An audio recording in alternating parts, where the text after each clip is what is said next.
Yep, yep, that got dark.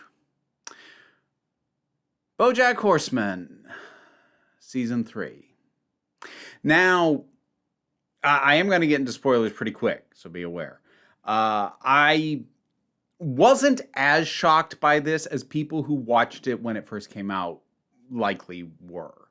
In terms of what happens in the penultimate episode.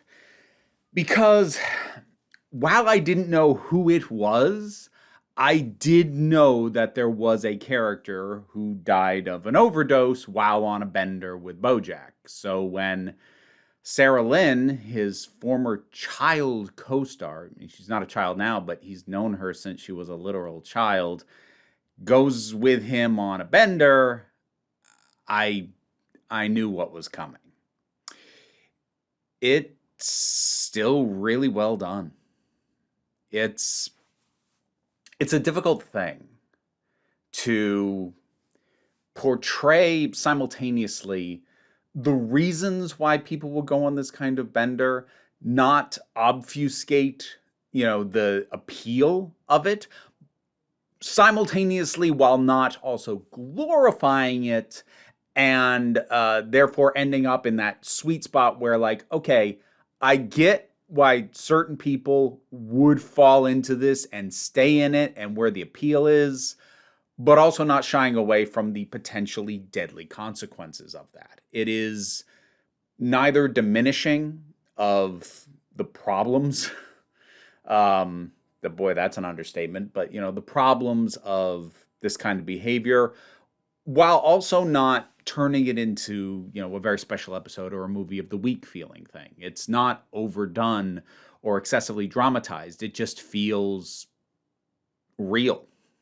Now, obviously, it's not real for a variety of reasons, but it feels real. It feels just toned down enough to have a ring of truth to it. And I mean, I get why.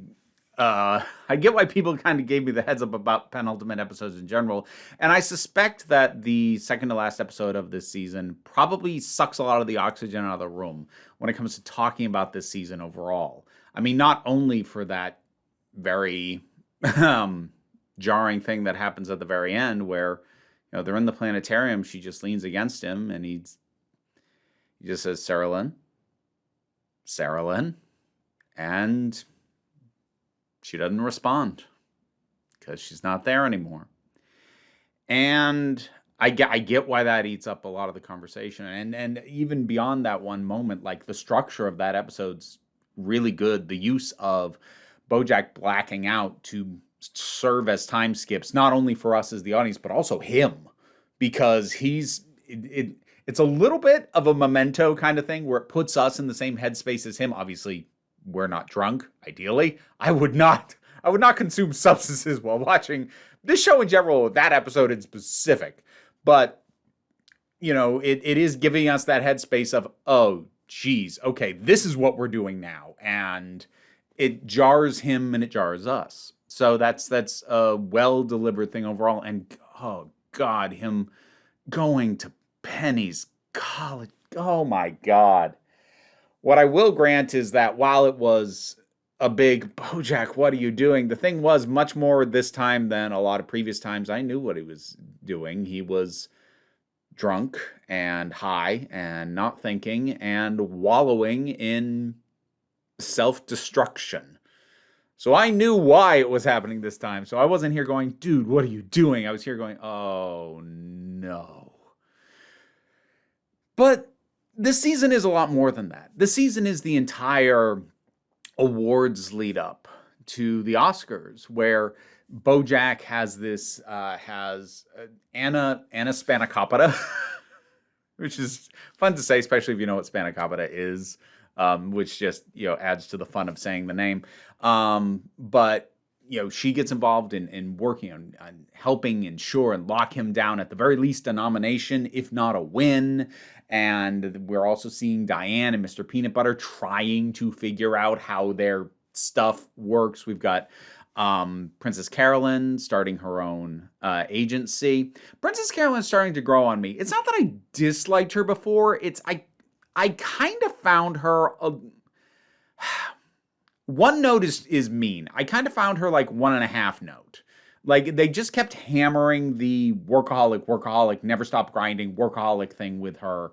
And I suspect that people who relate to that kind of mindset when it comes to their work probably latch onto her very early on. For me, it was more this season, and rather than her just saying words about I need to find a better balance for my life, actually trying to do it and hitting roadblocks and walls while doing it, that hit better, and that I've started to connect with her more.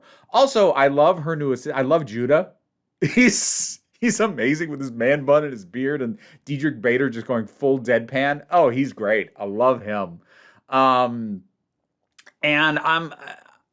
my gut instinct is that the relationship that she started with, oh God, what's the mouse's name? Is it Ralph?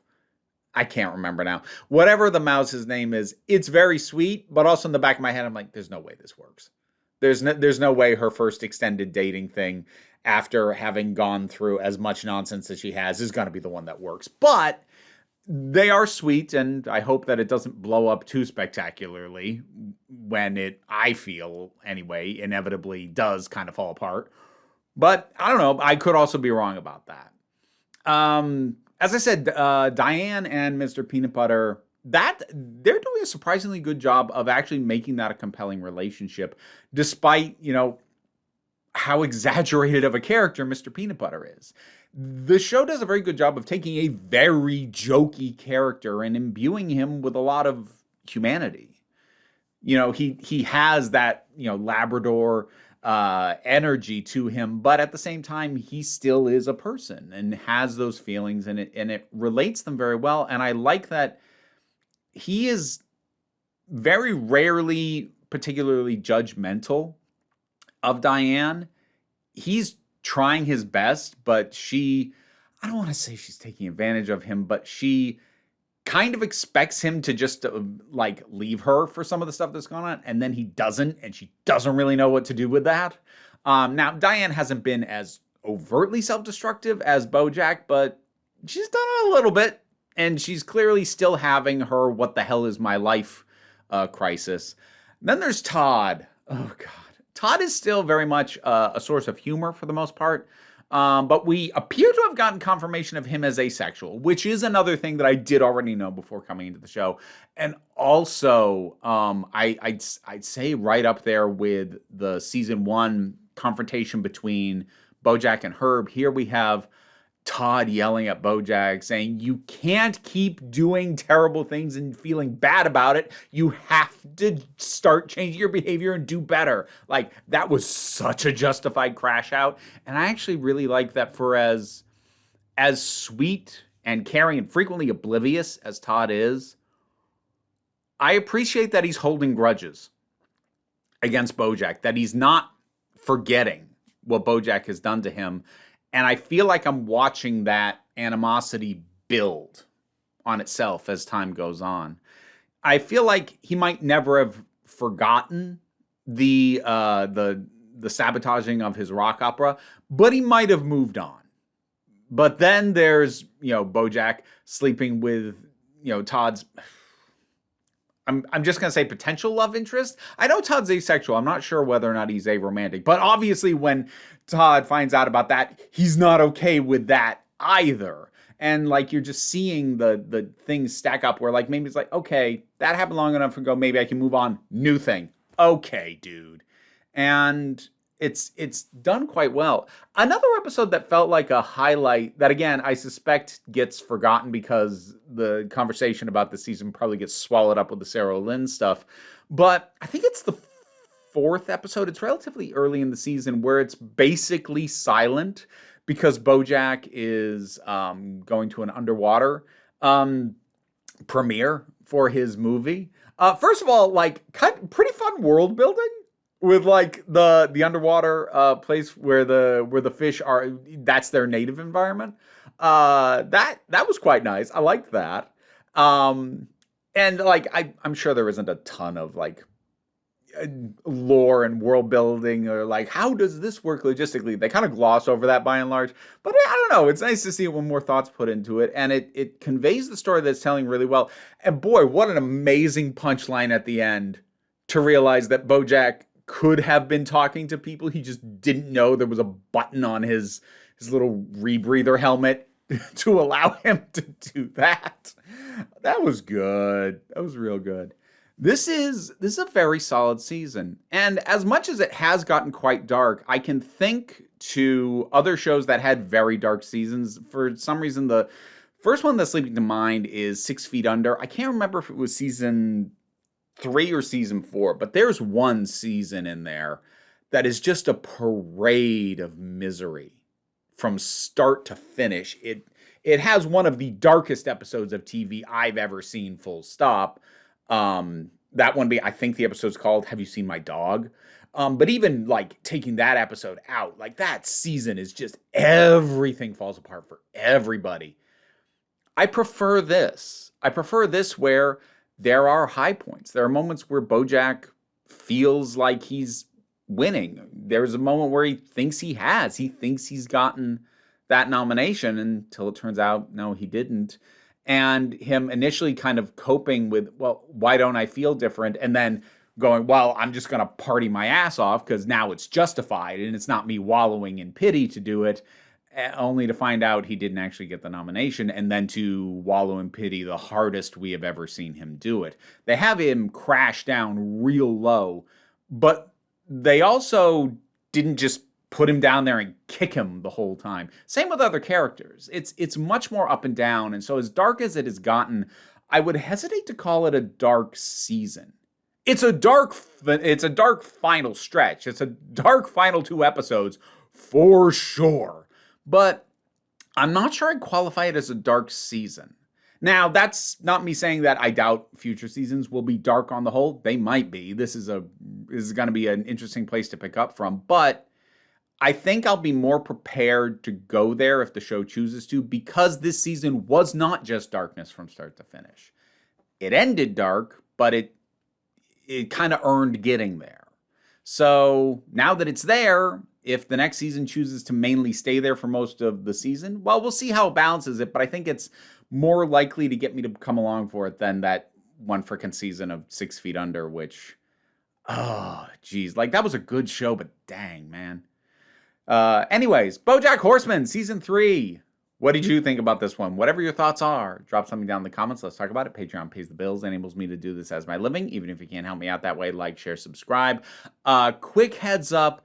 While I know that this is coming out relatively quickly after my season 2, don't expect a season 4 review anytime soon, or probably not until next month, because 1, I had shot that season 2 review a little while ago, but didn't get around to editing it. So it feels like I just finished season 2 and then like burned through season 3 in a week. It's not really what happened. And also, I'm going on vacation for a pretty extended period this month. So I'm not going to touch it for a while.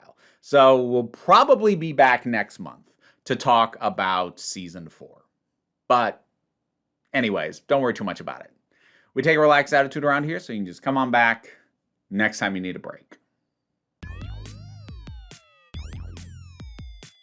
Now to thank my highest supporting patrons: Robin Moore, Jared Boyce, Ruben Lafula, Daphne Matthews, Kay Johnston, Auntie Kate 808, Mira G, Angry Casper, Dave Hall, Snark Shark, Oliver B, Mystic Shadow, Stephen Miller, Welsh Wrestling Geeks, Magdalena, Melissa Pedersen, Becky Sparks, Twilord, Tracy Scrabbit, Claire Wright, Pal Baraba Joggle, and Sir Didymus is my favorite. Additionally, I'd like to thank from the lower tiers of support, John Dent, Erez87, and Quark 12,000. But you guys might like to see Archie this month. Everybody loves you. How could you not?